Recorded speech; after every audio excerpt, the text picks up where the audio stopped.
basa ng hirap ng buhay ang kapalaran.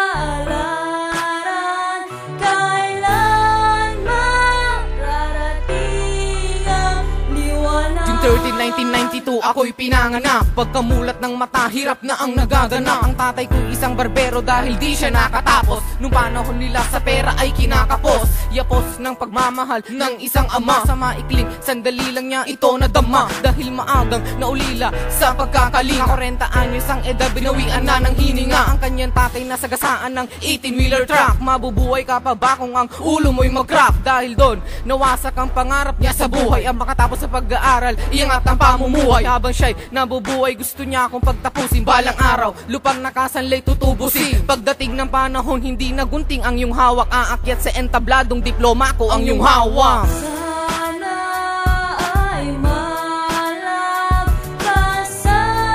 ng hirap ng buhay ang kapalaran.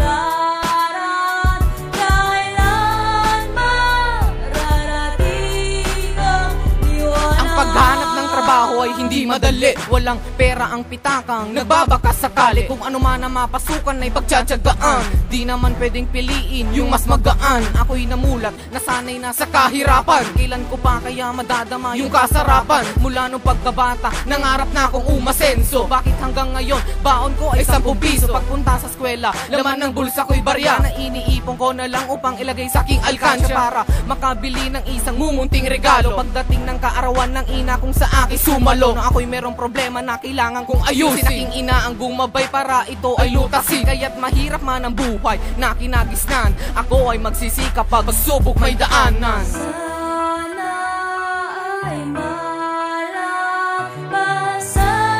ng hirap ng buhay ang kapalaran.